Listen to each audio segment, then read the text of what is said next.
Hello, beautiful keto eaters. Today I'm going to show you how you can absolutely have a fabulous Thanksgiving dinner with very, very minimal carbs. I did my turkey in a turkey bag. I always cook my turkey upside down because all the juices go into the breast and make it really moist and tender. I also cook it at a very low temperature. The meat, it just completely falls off the bone. I stuffed it with rosemary, sage, and thyme. Stuffed the area between the skin and the breast with butter. You can also stuff that area with sausage. Another thing I like to do after I do that is lay bacon across it and stick toothpicks in it so it doesn't fall off. So this bacon and sausage and butter are all in the breast meat, moist and juicy and tender and wonderful. I covered the whole bird with porterhouse steak seasoning. And before I set it on my roasting rack, sliced onions down between the bag and the bird so that the bird's not directly on the roasting rack or on the pan itself. Here it is. So breast side down. And so however you dress your turkey is fine. It's not going to have any carbs. There's not one carb in that whole turkey. He's going to put it in. Oh, with that? Oh. Really? Yep, done. What? And I poked 4 holes in the bag after I tied it up. The turkey was 12 pounds. Cooked it for 1 hour on 350-degree oven.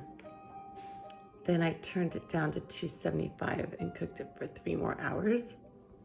And look at it. I mean, these were already hanging off. The wings were already hanging off. The whole thing is that the leg bones have come out too. Tender and just falling apart.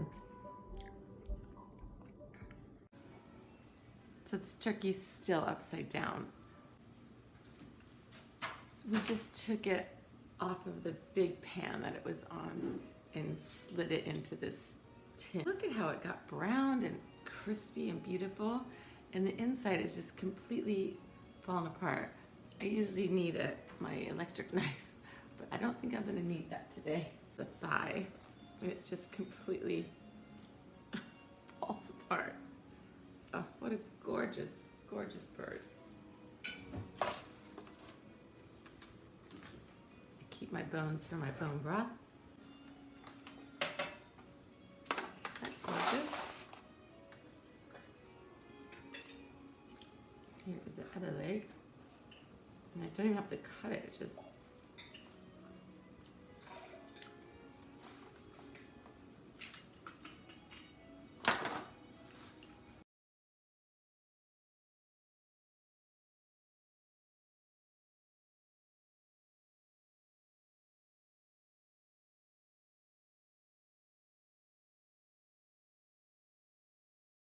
I make mashed cauliflower and it tastes so good. You would never know that it wasn't mashed potatoes. It tastes exactly the same. The way you make your mashed cauliflower is the exact same way you make mashed potatoes. Your pot boiling to put caldo de pollo in my water. Gives the cauliflower flavor.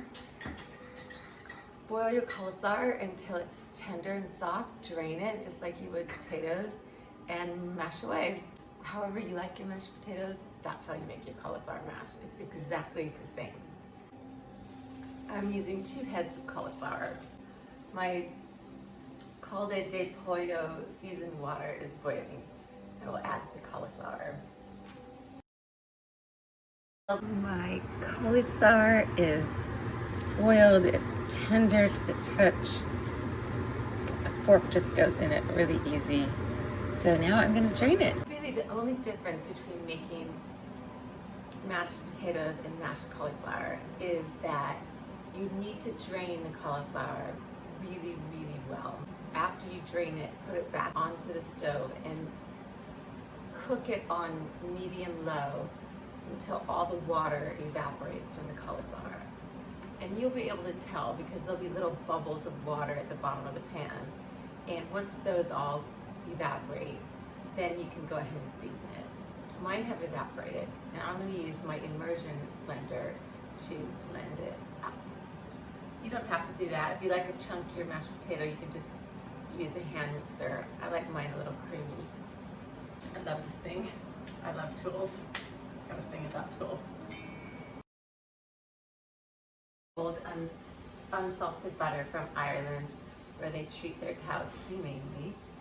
The calde de pollo does have quite a bit of sodium in it, but I know it's not enough for here. So I'm gonna put some more salt and pepper and garlic in here. Garlic that I always have on hand because it is frozen. It's from Trader Joe's, and they are little squares of garlic, and each one has a clove of crushed garlic. No preservatives, no additives, which is great. I'll put 2 in here. At this point, you can just put in whatever you put into your mashed potatoes. Chives, sour cream, that horseradish, to you. Nobody will know that it's cauliflower. Like this much sour cream. A couple tablespoons, I'd say. Sour cream just gives it a little bit of a tangy taste, which I love. Next, I'll chop some chives and put them in there, and then mashed cauliflower is done.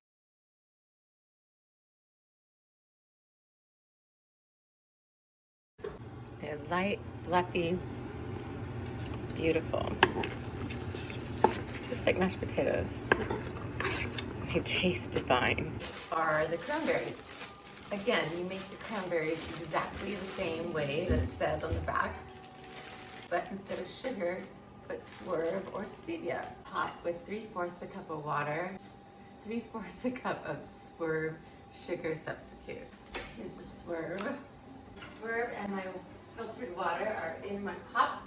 Go and rinse my cranberries thoroughly. Water and mixture are boiling, so I'm gonna add in my 2 cups of cranberries.